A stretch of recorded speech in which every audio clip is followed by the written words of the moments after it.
Shivi serious होकर उसके माथे के उस हिस्से पर अपने फिंगर्स को घुमाने लगी जहां थोड़ी देर पहले उसने मेटल बाउल को दे मारा था। शिवीन ने टेंशन में आकर कहा, क्या हुआ? क्या कुछ लगा है? शिवी ने इनोसेंट सा चेहरा बनाते हुए कहा, नहीं, मैं तो बस चेक कर रही थी, कहीं तुम्हारे माथे की कोई छोटे छोटे हॉर्न तो बाहर उभर कर नहीं आ गए हैं। शिवीन ने कहा, व्हाट? शिवी ने जल्दी से उसके माथे पर से अपना हाथ हटाकर अच्छे से अपनी सीट पर सेटल हो गई और फटाफट से खाना खाने लगी। उसे इस तरह से खाता हुआ देखकर शिवीन ने उसे आंख दिखाकर कहा, तुमसे यहां कोई खाना छीन रहा है, थोड़ा आराम से खाओ यार। आखिर तुम्हें डर किस बात का है और तुम क्यों ऐसी अजीब सी हरकतें कर रही हो? उसकी बातों को सुनकर शिवी की खाने की स्पीड थोड़ी सी स्लो हो गई।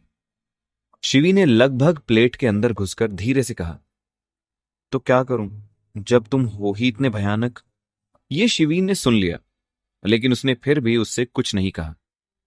कबीर ऊपर से इनकी सारी हरकतें देख तो रहा था, लेकिन उसे इनकी बातें ढंग से सुनाई नहीं दे रही थी। इन्हें देखकर उसकी आंखों में नमी उतर आई थी। उसने एक गहरी सांस ली, फिर अपने आंसुओं को साफ किया और वहां से जाने लगा। तभी एक आवाज सुनकर उसके बढ़ते कदम रुक गए। शिवीन ने बिना किसी भाव के कहा, अब तुम कहां जा रहे हो? आई नो तुम वहां पर हो, चलो तुम भी आकर हमें ज्वाइन कर लो। वैसे भी हमारे घर में भूखे लोगों को मारने से पहले भरपेट भोजन खिलाया जाता है ताकि उन्हें तड़पाने में और मजा आए। शिवी खाते हुए ही रुककर उन्हें देखने लगी और उसने कहा, आखिर ये चल क्या रहा है?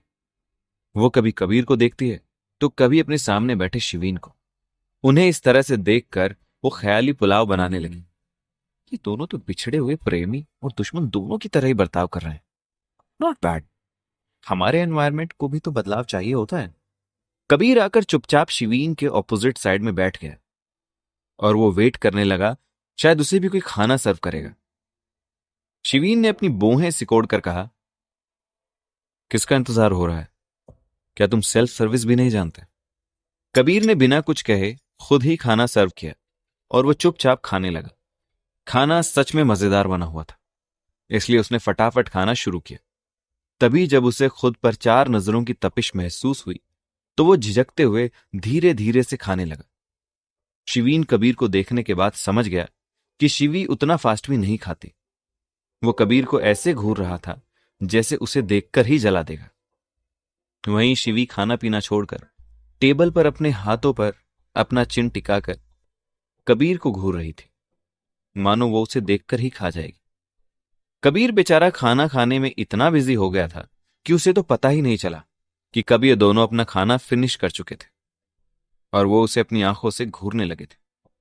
कबीर सवालिया नजरों से उन दोनों को देखकर झेंप रहा था। शिवी ने कबीर से कहा, तो अब खाना हो ही गया तो बर्तन भी तो धोने होंगे ना? तुम क्या कहते हो कबीर? कबीर ने हड़बड़ाकर कहा, कौन, मैं? शिवी ने कहा, हां तुम। वैसे कबीर तुम तो डबल स्टैंडर्ड निकले। You have really no shame. एक बार सॉरी नहीं कहा। चलो कोई नहीं, अब तुम बस तैयार रहो हर वक्त पछतावा करके जीने के लिए। इसलिए तो मैं नहीं चाहती थी कि तुम वहां बेवजह मर जाओ। तुम्हारी सजा यही गिल्ट है जिसमें तुम अब से जीने वाले हो। यह सब सुनकर कबीर ने अपनी पूरी गर्दन नीचे झुका ली और शिवी ने उस पर से अपनी नजर हटाकर शिवीन को देखकर कहा, डार्लिंग चलो हम दोनों सोने चलते हैं। जहां एक तरफ यह सब कहकर शिवी ने कबीर की दुखती नब्ज दबा दी थी, तो वहीं दूसरी तरफ शिवीन बिना किसी हाव भाव के उसे ही देख रहा था। कबीर सोच रहा था, क्या सच में अब ये दोनों एक साथ सोएंगे? मतलब बात सच में इतनी आगे बढ़ गई थी। फिर उसने आगे सोचना बंद किया और चुपचाप अपने बर्तन उठाकर किचन की ओर निकल गए। शिवीन को तो अब भी अपने कानों पर यकीन ही नहीं हो रहा था। शिवी ने उसे पहले किस करके ही कहीं का नहीं छोड़ा था, अब डार्लिंग और साथ सोना, वो तो अंदर ही अंदर फूले नहीं समा रहा था। उसका पूरा चेहरा रेड चिल्ली की तरह ही भड़कीला लग रहा था। शिवीन ने गर्दन घुमाकर एक नजर कबीर को देखा कि कबीर इतने दर्द में भी प्लेट वॉश कर रहा था। वो समझ गया, आखिरकार उसी ने तो उसे इतना पीटा था। कबीर की जगह और कोई होता तो अब तक हार मानकर शायद बिस्तर पकड़ चुका होता। लेकिन कबीर चुपचाप बिना शिकायत के अपना काम कर रहा था। शिवीन ने उस पर से अपनी नजर हटाई। उसके सामने शिवी अभी भी गुस्से से तप रही थी। शिवीन ने उठकर सीधा उसे अपनी बाहों में भर लिया। शिवी ने धीरे से उसे घूरते हुए कहा, आह, ये तुम क्या कर रहे हो? शिवीन ने हल्का सा झुककर उसकी नोज पर अपनी नोज टिकाकर कहा, डार्लिंग, तुम्हें अपने साथ सुलाने के लिए ले जा रहा हूं। शिवी ने मन ही मन कहा, मन तो कर रहा है कि अभी इसकी जान ले लूं। ये मेरे साथ डर्टी गेम खेल रहा है। शिवीन ने उस पर अपनी सांसें छोड़कर कहा, मैं किसी हूं। शिवी ने बिना कुछ कहे ही अपने आप को पूरी तरह उसके सीने में छुपा लिया और शिवीन भी डेविल स्माइल करते हुए उसे लेकर अपने रूम की तरफ बढ़ गया। शिवीन ने स्टेयर्स चढ़ते हुए कहा, कबीर रहने दो, और बाहर बारिश हो रही है तो तुम आज यहीं रुक जाना। कल सुबह होते ही मैं तुम्हें खुद तुम्हारे घर पर फेंक कर आऊंगा। ये कहकर वो अपने बड़े स्टेप्स लेकर चला गया। कबीर ने अब तक प्लेट्स वॉश कर ली थी। वो भी उन्हें देखकर स्माइल करता हुआ उनके पीछे ही गेस्ट रूम की तरफ बढ़ गया। शिवीन ने शिवी को ले जाकर सीधा अपने किंग साइज बेड पर पटका, जिससे शिवी की एक हल्की सी चीख निकल गई और उसने शिवीन को घूर कर कहा, क्या तुम पागल हो? ये सब तुम क्या कर रहे हो? शिवीन खतरनाक तरीके से स्माइल करता हुआ उसे देखकर अपनी शर्ट के बटन लूज करने लगा। उसे देखकर शिवी ने अपने दोनों हाथों से अपना पूरा चेहरा हाइड कर लिया और कहा, हे, ये तुम क्या कर रहे हो? वहीं कबीर बेड पर लेटते ही अपने ख्यालों के समुंदर में डूब गया था। फ्लैशबैक। ये उस रात की बात थी जब कबीर शिवीन मेंशन के बाहर आया था और उससे मार खाने के बाद वो हॉस्पिटल में एडमिट हो गया था और अगले ही दिन डिस्चार्ज भी हो गया था। और उसी दिन शिवी को सिन्हा हाउस से जलील करके बाहर निकाल दिया गया था। बहरहाल, जब कबीर मेघा के साथ नदी किनारे वाले कैफे में था, उसे बीच में ही रुद्र का एक फोन कॉल आया और वो मेघा को वहीं छोड़कर भागता हुआ उस लोकेशन पर चला गया। कबीर उस जगह पर पहुंचा जहां मिस्टर रुद्र ने उसे बुलाया था। हालांकि यह भी एक स्मॉल कैफे था जहां मिस्टर सिन्हा पहले से ही उसका इंतजार कर रहे थे। उनके सामने मेज पर एक चेसबोर्ड रखा हुआ था जिसे वो काफी सीरियस होकर देख रहे थे। कबीर ने कहा, सर, आखिर आप ऐसा कैसे होने दे सकते हैं? वहां शिवी एक जहन्नुम में कैद है और आप यहां मजे से बैठकर चेसबोर्ड को देख रहे हैं। रुद्र ने उसे भी अपने सामने वाली सीट पर बैठने को कहा, फिर चेस बोर्ड पर एक प्यादे को 2 बार आगे बढ़ाकर कहा, तुम अभी ये सब नहीं समझ सकते बच्चे। मैं ये सब सिर्फ उसकी भलाई के लिए ही कर रहा हूं। तुम तो अच्छी तरह से जानते हो कि उसके पीछे कोई आम इंसान नहीं, वो सब बहुत शक्तिशाली है। कबीर ने धीरे से कहा, लेकिन सर, मुझे ये सब ठीक नहीं लग रहा है। रुद्र ने उसे रिलैक्स करवाते हुए कहा, देखो कबीर, मुझे बस मेरी बेटी हर हाल में सही सलामत चाहिए, जिसके लिए मैं कुछ भी करने के लिए तैयार हूं। और फिलहाल वो वहां ज्यादा सुरक्षित रहेगी। चलो, अब तुम इतना भावुक मत बनो। अगर सब ऐसे ही रहा तो तुम कैसे बनोगे एक शैतान हंटर? कबीर ने चेसबोर्ड को देखकर कहा, सर, अगर आप चाहते तो वजीर को आगे बढ़ाकर सीधे तौर पर राजा को चेकमेट कर सकते थे। कबीर ने आगे कहा, सर, मैं अभी भी बहुत कंफ्यूज हूं। पहले आपने मुझे शिवी के साथ थोड़ा क्लोज होने को कहा जिससे मेघा हमारे ट्रिप में आ जाए।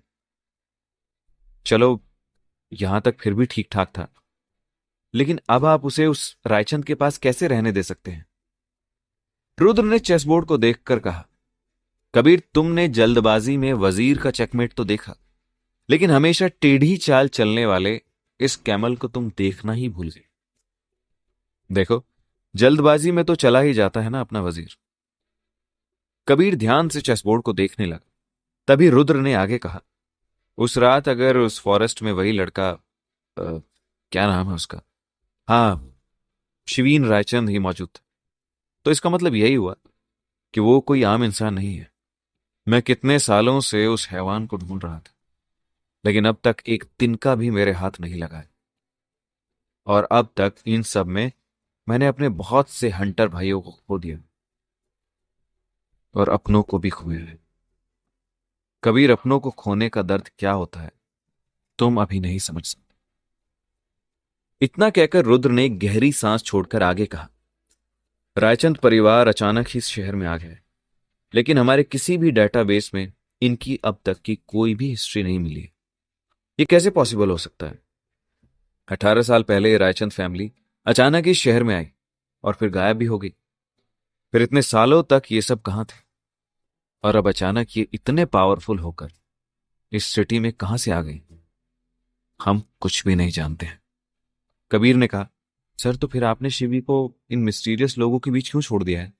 रुद्र ने गहरी सांस छोड़कर कहा, क्योंकि शिवी वहां फिलहाल के लिए सेफ है और कुछ टाइम बाद मैं उसे कुछ भी करके खुद वापस लेकर आऊंगा।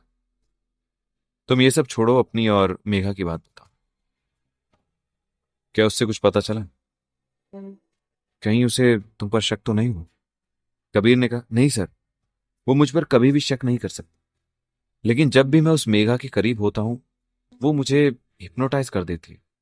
वो सोचती है कि मैं पूरी तरह से उसके वश में हूं, लेकिन मैं सब कुछ समझता हूं। लेकिन मैं उसे जो वो चाहती है वो सब एक लिमिट तक करने देता हूं। मैं जानता हूं कि वो क्या करने की कोशिश करती है, लेकिन उसने कभी मुझे नुकसान नहीं पहुंचाया। उसने आगे कहा, सर वो कोई आम लड़की तो नहीं है, लेकिन मैं अब तक पूरा सच भी नहीं पता लगा पाया। लेकिन शायद मैं उसे अट्रैक्ट करने में कामयाब रहा हूं, जैसा कि आप चाहते थे। रुद्र ने किंग को एक प्यादे से ही चेकमेट करते हुए कहा, कभी कभी प्यादे भी वो काम कर जाते हैं जो एक वजीर भी नहीं कर सकता। ये कहकर वो कॉफी का मग उठाकर सिप लेने लगा। कबीर ने थोड़ा नर्वस होकर कहा, सर आप तो शतरंज के धुरंधर निकले, इंप्रेसिव। रुद्र ने कहा, यह बस एक माइंड गेम है, तुम भी सीख जाओगे। कबीर, इसके लिए तुम्हें सिर्फ दिमाग की सुननी पड़ेगी, दिल की नहीं। अच्छा, तुम्हें क्या लगता है वो एबनॉर्मल लड़की तुम्हारे प्यार में है? ऐसा हुआ तो हमारे लिए बहुत अच्छा रहेगा। कबीर ने थोड़ा एक्साइटेड होकर कहा, पता नहीं सर, मैं बस आप ही की तरह एक सीक्रेट योद्धा बनकर इस दुनिया से उन आदमखोर भेड़ियों और खून पीने वाले वैम्पायर्स का अंत करना चाहता हूं, क्योंकि यही मेरी नियति और धर्म है। अब और जाने नहीं जाएंगी सर। रुद्र ने उसे अप्रिशिएट करते हुए कहा, शाबाश कबीर, तुम सच में एक बहादुर लड़के हो। बस तुम्हारी नजरें अब से हर वक्त खुली होनी चाहिए, और इतना जोशीला मत बनो, क्योंकि वो सब तुमसे, मुझसे और हम सबसे बहुत ज्यादा शक्तिशाली हैं। हमें भी उन पर छिपकर ही प्रहार करना है, इसलिए अब हमें उन तक जल्द से जल्द पहुंचना ही पड़ेगा।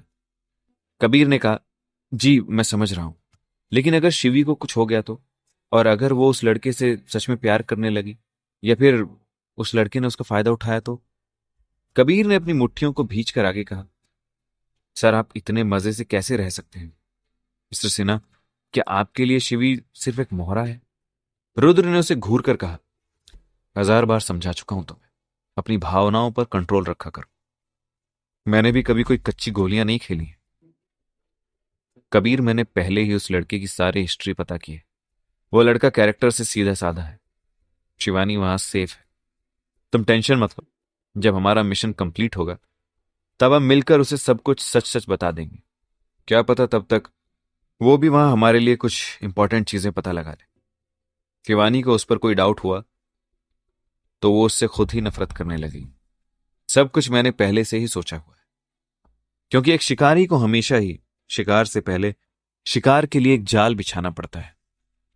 सब कुछ अब बहुत जल्द हमारे हाथों में होगा। रुद्र के चेहरे पर एक कुटिल मुस्कुराहट तैर रही थी। उसे देखकर कबीर मन ही मन सोचने लगा, जो जैसा दिखता है एक्चुअल में वैसा है नहीं। सब अपने एक अच्छे चेहरे के पीछे और भी एक चेहरा लिए घूम रहे हैं। वर्तमान में कबीर अब भी निढाल होकर बिस्तर पर लेटा हुआ था। कबीर ने कहा, पता नहीं सर, आपने जो फैसला शिवी के लिए किया है वो सही है या नहीं, लेकिन वो यहां सेफ जरूर है। लेकिन कहीं ये पासा आप पर ही आकर उल्टा ना पड़े, कहीं शिवी हम पर ही भारी ना पड़ जाए। वो उस लड़के को बहुत प्यार करने लगी है। इसी तरह से हजारों कश्मकश में उलझकर वो धीरे धीरे करके नींद के आगोश में चला गया। वहीं शिवी का गला सूख रहा था। उसमें शिवीन को इस तरह से शर्टलेस देखने की बिल्कुल भी हिम्मत नहीं बची हुई थी। वो शख्स सच में बहुत ज्यादा हॉट लगता है। शिवी ने बिना उसे देखे ही कहा, शिवीन रायचंद, तुम निहायत ही बेशर्म हो, स्टॉप इट। इतना कहकर वो जल्दी से उठ गई और उसका शर्ट पकड़कर उसकी बॉडी को पूरा कवर करने लगी। वो दोनों अभी एक दूसरे के बेहद करीब थे।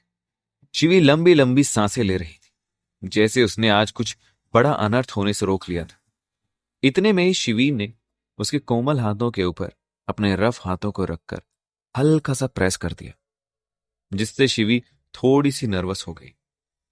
और इतने में ही शिवीन ने उसे बेड पर धकेल दिया और शिवी ने भी उसे अपने साथ ही खींच लिया, जिससे शिवीन उसके ऊपर जाकर गिर गया।